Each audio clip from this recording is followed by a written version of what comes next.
15 kilometre 3 बजे रात्रि के घर से भगे थे। अब बच्चे थे, 13 वर्ष की अवस्था थी, भूखे थे। प्राण त्याग दूंगा पर घर वापस नहीं जाऊंगा। दोस्तों, एक बार फिर से आपका स्वागत है प्रजापति न्यूज में। कभी सोचा है कोई बच्चा सिर्फ 13 साल की उम्र में सब छोड़कर क्यों चला जाता है? न कोई ठिकाना, न पैसा, न डर, फिर भी ऐसा विश्वास कि भगवान खुद रास्ता दिखाएंगे। सोचो, आधी रात का सन्नाटा, मिट्टी का घर, माँ की रसोई में रखी अधजली दिया और दरवाजे के बाहर एक पतला सा बालक जिसके कदम कांप रहे हैं पर निगाहें स्थिर हैं। अब मैं जा रहा हूं प्रभु की तलाश में। यहीं से शुरू होती है प्रेमानंद जी की वो यात्रा जिसने लाखों दिलों को शांति दी। आज जो मुस्कुराते संत हैं, कभी वही बच्चा था जो भगवान से सवाल करता था, क्या सच में तुम सुनते हो? और इस वीडियो में तुम देखोगे कि उस एक सवाल ने कैसे उसे बना दिया भक्तों का सहारा और ईश्वर का उत्तर। तो दोस्तों, वीडियो को अंत तक जरूर देखना, क्योंकि आज मैं आपका दोस्त विशाल प्रजापति बताने वाला हूं वो सच्ची कहानी, जिसमें एक 13 साल के बच्चे ने घर छोड़कर भक्तों का सहारा बनना सीखा। यह सिर्फ कहानी नहीं, भक्ति की वो यात्रा है जो आत्मा को जागृत कर देगी। चलो जरा फटाफट नीचे कमेंट करके बताओ, क्या तुमने ये वीडियो खुद सर्च करके देखा या अचानक स्क्रीन पर आया और क्लिक कर दिया? हमें भी जानना है कि YouTube आखिर हमारी वीडियो तुम्हारे तक कैसे पहुंचा रहा है। तुम्हारा जवाब हमें बहुत मदद करेगा ये समझने में कि कौन सी वीडियो सबसे ज्यादा लोगों के दिल तक पहुंचती है। और हाँ, अगर तुम चैनल पर नए हो तो सब्सक्राइब जरूर करो, ताकि जब भी हम कोई नई वीडियो डालें सबसे पहले नोटिफिकेशन तुम्हें मिले। वीडियो अच्छी लगी हो तो लाइक जरूर करना, क्योंकि तुम्हारा एक लाइक हमें और भी ताकत देता है ऐसी सच्ची कहानियां लाने की। चलिए अब वीडियो में आगे बढ़ते हैं। अंधेरा सिर्फ बाहर नहीं होता, कभी कभी वो भीतर भी होता है, मन की गहराइयों में, आत्मा की थकावट में और उन सवालों में जिनका जवाब कोई नहीं देता। पर जब वो आते हैं तो लगता है जैसे समय थम जाता है। हवा में एक शांत सी सरसराहट दौड़ती है और दिल की धड़कनें जैसे कोई पुराना राग सुनने लगती हैं। उनकी मुस्कान कोई आम मुस्कान नहीं, वो मुस्कान नहीं मानो कोई दीप जले अंधेरे कमरे में। वो चुपचाप आता है और पूरे जीवन को रोशन कर जाता है। ना चमत्कार का कोई प्रदर्शन, ना बाहरी दिखावा, बस एक शांत स्थिर प्रेम से भरी उपस्थिति जो किसी के टूटे मन को जोड़ देती है, जो अहंकार में डूबे व्यक्ति को झुका देती है। कोई कहता है उनकी नजरों में करुणा का सागर है, कोई कहता है उनकी वाणी में बांसुरी की मिठास है, पर जो एक बार पास बैठता है वो सिर्फ इतना कहता है, शांति मिलती है, बहुत शांति। वो कौन है? कैसे एक साधारण से दिखने वाले व्यक्ति के भीतर इतनी अलौकिक ऊर्जा समाई है? ये कहानी है उस एक मुस्कान की जो न जाने कितने दिलों का सहारा बन गई। एक जीवन की जो साधारण जन्म से शुरू होकर असाधारण चेतना तक जा पहुंचा। और आज हम चलेंगे उसी यात्रा पर। एक बच्चा जिसका मन खिलौनों में नहीं मंदिरों में रम जाता था। जब बाकी बच्चे गिल्ली डंडा खेलते थे, वो घंटों तक मूर्तियों के सामने बैठा रहता चुपचाप, मानो कोई पुराना रिश्ता हो भगवान से। इस बालक का नाम था अनिरुद्ध कुमार पांडे। एक साधारण ब्राह्मण परिवार में जन्म, पर हृदय में असाधारण प्रकाश। मात्र 5 साल की उम्र में वो गीता और रामायण के श्लोकों को सुनता नहीं, समझने की कोशिश करता था। गांव के मंदिरों में बैठा वो बच्चा कभी पंडितों की बातें सुनता, कभी खुद ही भगवान से कुछ पूछता, फिर खुद ही मुस्कुरा देता है, मानो उसे उत्तर मिल गया हो। उसकी माँ कहती थी, ये बच्चा रात को उठकर मूर्तियों से बातें करता है, जैसे कोई सखा हो भगवान का। गांव के लोग चकित थे, ये बच्चा अलग है। वे कहते, इसकी आंखों में भक्ति की आग जलती है, इतनी छोटी उम्र में। और अनिरुद्ध बस अपने ही भाव में मग्न था। वो सत्संग में बैठता और सोचता, जब सब चले जाएंगे तब मेरा कौन होगा? उत्तर आता, मेरे तो बस भगवान है। क्या आप सोच सकते हैं, 13 साल से पहले एक बालक अपने पूरे जीवन का आधार तय कर चुका था। वो कोई किताबों से नहीं, अनुभव से सीख रहा था। ना कोई डर, ना कोई संशय, बस एक सच्चा प्रेम ईश्वर के लिए। इस बच्चे का बचपन किसी आध्यात्मिक उपन्यास की शुरुआत जैसा था, पवित्र, शांत और भीतर तक झकझोर देने वाला। क्योंकि यह सिर्फ एक बालक की नहीं, एक साधक की तैयारी थी जो अब आगे बढ़ने वाली थी। हर आत्मा की एक पुकार होती है, पर कुछ आत्माएं इतनी कोमल और निर्मल होती हैं कि वो पुकार बहुत जल्दी सुन लेती हैं। अनिरुद्ध की उम्र सिर्फ 13 साल थी, पर उसका मन संसार से जैसे पहले ही ऊब चुका था। वो कहता, जो अनंत है वही मेरा है, बाकी सब क्षणिक है। एक दिन माँ रसोई में रोटी बेल रही थी। अनिरुद्ध चुपचाप पास आया और बोला, अम्मा, मेरा मन कहता है कि मुझे घर छोड़कर भगवान की खोज में निकल जाना चाहिए। माँ ने हंसते हुए बात टाल दी, अरे बेटा, भगवान भागकर थोड़ी मिलते हैं, भजन कर, सब ठीक हो जाएगा। पर यह कोई क्षणिक भावना नहीं थी, यह कोई सत्संग की झलक नहीं थी, ये भीतर से उठती एक ज्वाला थी प्रभु को पाने की। और फिर एक रात जब पूरा गांव गहरी नींद में था, सिर्फ एक आत्मा जाग रही थी, जल रही थी। अनिरुद्ध ने चुपचाप अपने भगवान से बातें की, फिर उठे और बिना किसी को बताए सुबह 3 बजे घर छोड़ दिया। ना कोई योजना, ना पैसा, ना ठिकाना, सिर्फ एक भरोसा कि प्रभु बुला रहे हैं। सोचिए, 13 साल का एक बच्चा सब कुछ पीछे छोड़कर एक अनजानी यात्रा पर निकल पड़ा। ना डर, ना पछतावा, बस एक अटल विश्वास। ये कोई साधारण निर्णय नहीं था, ये उस महान कहानी की शुरुआत थी जो लाखों भक्तों की प्रेरणा बनने वाली थी। आज जब हम उस मुस्कुराते हुए संत को देखते हैं तो याद आता है, सब कुछ इसी क्षण से शुरू हुआ था। अनिरुद्ध का पहला पड़ाव था काशी, मोक्ष की नगरी, गंगा की लहरें, मंदिरों की घंटियां और संतों की छाया। यह शहर साधकों का घर था और अब एक नया बाल सन्यासी इसमें शामिल हो चुका था। वाराणसी में उनका जीवन एक तपस्वी की तरह था। हर सुबह गंगा में स्नान, फिर तुलसी घाट पर पीपल के पेड़ के नीचे ध्यान और दिन भर प्रभु नाम का जप।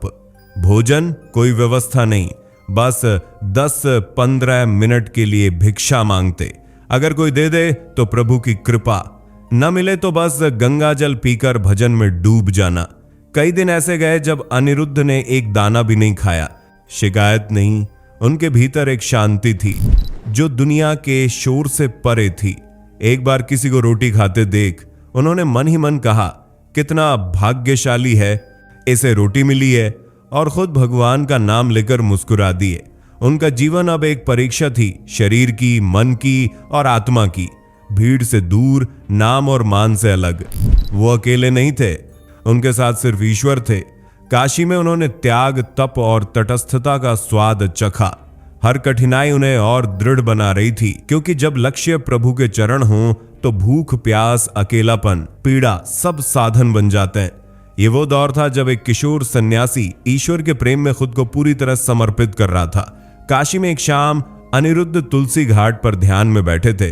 आंखें बंद थीं पर भीतर कुछ हलचल थी।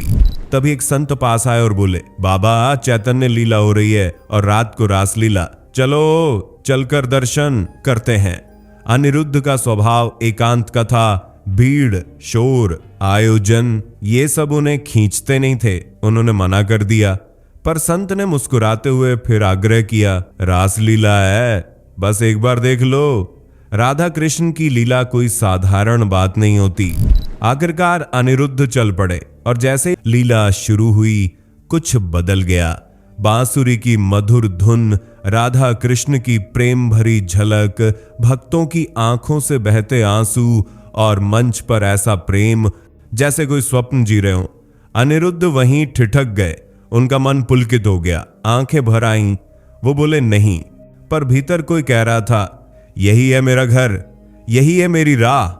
उसके बाद उन्होंने पूरे 1 महीने तक रोज रासलीला देखी और जब लीला का आखिरी दिन आया वो बेचैन हो गए। अब क्या मैं इस प्रेम से फिर दूर हो जाऊं? उन्होंने लीला संचालक से कहा, स्वामी जी, मुझे अपने साथ ले चलिए, सेवा करूंगा। संचालक बोले, बाबा, वृंदावन जरूर जाना, बिहारी जी तुम्हें नहीं छोड़ेंगे। और यही वाक्य बन गया उनके जीवन का सबसे बड़ा संकेत। अब अगला पड़ाव था वृंदावन, जहां प्रेम, भक्ति और आत्मा का मिलन उनका इंतजार कर रहा था। जब अनिरुद्ध ने वृंदावन की पवित्र धरती पर पहला कदम रखा तो लगा जैसे आत्मा अपने घर लौट आई हो। यह शहर कुछ कहता नहीं, पर हर गली, हर तुलसी का पौधा, हर मिट्टी की खुशबू मन को राधा रानी की गोद में खींच लेती है। यहां उनकी मुलाकात हुई श्री मोहित गोस्वामी जी से, राधावल्लभ संप्रदाय के संत, जिनकी वाणी में गहराई थी और दृष्टि में करुणा। अनिरुद्ध ने कुछ नहीं मांगा, कुछ नहीं कहा, पर गोस्वामी जी समझ गए ये आत्मा भटक रही थी, अब समय है इसे मार्ग पर लगाने का। और एक दिन मोहित गोस्वामी जी ने उन्हें दी शरणागति मंत्र, एक सरल सा मंत्र, पर उस पल जैसे जीवन की सारी उलझने सुलझ गईं।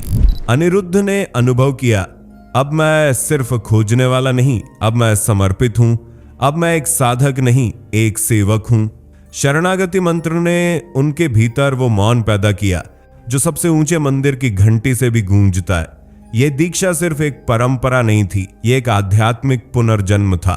उनके जीवन की दिशा अब तय हो चुकी थी, राधा कृष्ण की सेवा और बस सेवा। वृंदावन की गलियों में वो अब सिर्फ एक बाल सन्यासी नहीं थे, अब वो एक ऐसे भक्त थे जो अपने हृदय को पूरी तरह प्रभु के चरणों में समर्पित कर चुका था। यही क्षण था जब उनका साधक से संत बनने का सफर शुरू हुआ, शांत, सरल और प्रेम में डूबा हुआ। शरणागति मंत्र के बाद अनिरुद्ध की भक्ति और गहराई में उतरने लगी। वृंदावन की हर गली में अब उन्हें बस राधा रानी की छवि दिखती थी। फिर एक दिन मोहित गोस्वामी जी ने उन्हें अपने गुरु से मिलवाया, श्री गौरांगी शरण जी महाराज, जिन्हें भक्त बड़े गुरु जी कहते थे। उनकी दृष्टि में करुणा थी, उनकी उपस्थिति में एक ठहराव। और जब उन्होंने अनिरुद्ध को देखा तो बस एक ही वाक्य कहा, तुम्हारा हृदय प्रेम के लिए बना है, सेवा में लग जाओ। यहीं से शुरू हुई 10 वर्षों की अखंड सेवा। अनिरुद्ध ने अपने जीवन का हर क्षण, हर सांस गुरुजी की सेवा में समर्पित कर दी। वे भोजन की व्यवस्था करते, कुटिया की सफाई करते, गुरुजी के वस्त्र धोते, सत्संग की तैयारियों में जुटे रहते। उनका दिन सेवा में बीतता और रात ध्यान में। कभी थकान होती तो गुरुजी की एक मुस्कान सब मिटा देती। इस सेवा ने उन्हें विनम्रता, धैर्य और पूर्ण समर्पण सिखाया। गुरुजी ने देखा यह बालक सिर्फ सेवा नहीं कर रहा, यह प्रेम से भीगा हुआ है। और तब आया वो पवित्र क्षण जब बड़े गुरुजी ने उन्हें दी निज मंत्र, सहचारी भाव की दीक्षा। ये कोई साधारण मंत्र नहीं था, ये वो रहस्य था जो केवल उन भक्तों को दिया जाता है जो खुद को राधा रानी की सखी मानकर सेवा करना चाहते हैं। इस दीक्षा के साथ अनिरुद्ध का हृदय राधा कृष्ण के प्रेम में पूरी तरह डूब गया। वो अब सिर्फ साधक नहीं रहे, वो रसिक संत बनने की राह पर चल पड़े। 10 वर्षों की सेवा, सहचारी भाव की दीक्षा और एक हृदय जो अब पूरी तरह राधा रानी के चरणों में डूब चुका था। अब अनिरुद्ध केवल साधक नहीं थे, वो बन चुके थे श्री प्रेमानंद गोविंद शरण जी महाराज। नाम बदला पर भाव वही रहा, प्रेम से सराबोर, करुणा से भरा और विनम्रता से झुका हुआ। जब उन्होंने पहला सत्संग किया, लोगों को लगा जैसे बांसुरी बोल रही हो। उनकी वाणी में वो मिठास थी जो शब्दों से नहीं, हृदय से निकलती है। वो शास्त्रों की गहराई को ऐसे सरल प्रेम में ढाल देते कि विद्वान मंत्रमुग्ध हो जाते और साधारण भक्त रो पड़ते। उन्होंने कभी मंच को ऊंचा नहीं किया, पर उनकी विनम्रता उन्हें ऊंचा उठाती गई। जहां भी वो बोलते, भीड़ नहीं, भक्ति जमा होती थी। लोग कहते, जब प्रेमानंद जी बोलते हैं तो लगता है वृंदावन खुद सुन रहा है। उनका चेहरा मुस्कुराता, पर भीतर एक गहराई होती, जैसे खुद भगवान उनकी वाणी से बोल रहे हों। आज लाखों लोग उन्हें गुरु मानते हैं, पर वो कहते हैं, मैं सिर्फ राधा रानी का सेवक हूं, बाकी सब कृपा है। एक संत जो न दिखावा करता है न दावा, फिर भी उसकी हर बात दिल तक जाती है। भक्ति का असली रूप क्या है?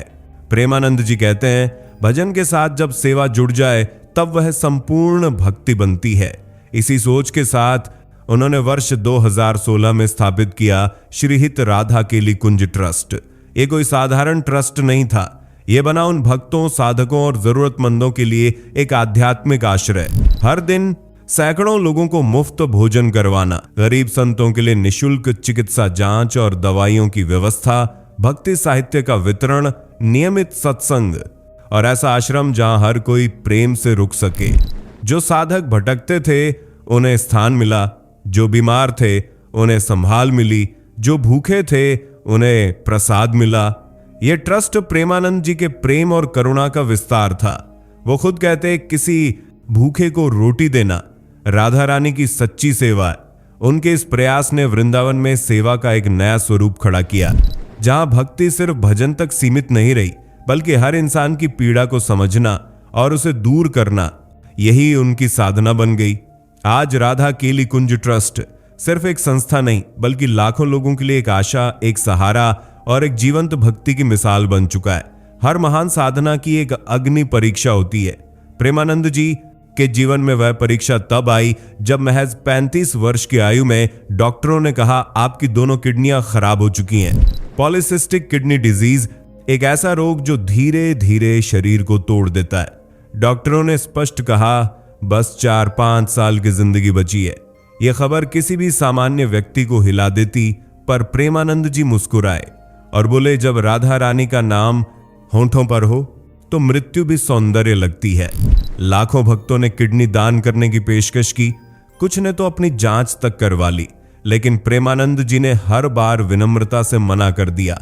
उन्होंने कहा, मैं किसी को कष्ट देकर सुख नहीं ले सकता, जो भी होगा राधा रानी की इच्छा से होगा।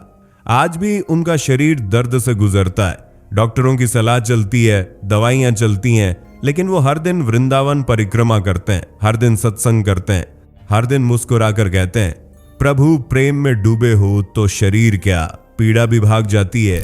उनकी यह दृढ़ता, यह समर्पण हमें सिखाता है, भक्ति केवल गीत नहीं है, भक्ति एक आंतरिक शक्ति है जो मृत्यु को भी हारने पर मजबूर कर देती है। प्रेमानंद जी कहते हैं, जब राधा रानी की कृपा हो तो मृत्यु भी मेरे प्रभु प्रेम को नहीं छू सकती। और यही वो वाक्य है जो इस जीवन को अमर बना देता है। तो दोस्तों, ये थी उस बालक की सच्ची कथा जिसने खुद को प्रभु प्रेम में समर्पित कर दिया और आज लाखों दिलों का सहारा बन गया। अगर इस कहानी ने आपके मन को छू लिया हो तो वीडियो को लाइक जरूर करें, क्योंकि आपका एक लाइक हमें और ऐसी दिव्य कहानियां लाने की शक्ति देता है। और हाँ, इस वीडियो को अपने परिवार, दोस्तों और भक्त साथियों के साथ शेयर जरूर करें, ताकि प्रेमानंद जी की यह प्रेरणादायक यात्रा हर उस दिल तक पहुंचे जो आज भी ईश्वर की तलाश में है। और हाँ, हम फिर मिलेंगे एक नई वीडियो के साथ। तब तक के लिए जय हिंद, जय भारत। दोस्तों, आपकी स्क्रीन पे 2 और वीडियोस दिख रही हैं, जिसे देखने के लिए आप इस स्क्रीन पर क्लिक करें। दोनों देखिएगा, बहुत अच्छी वीडियो बनी है।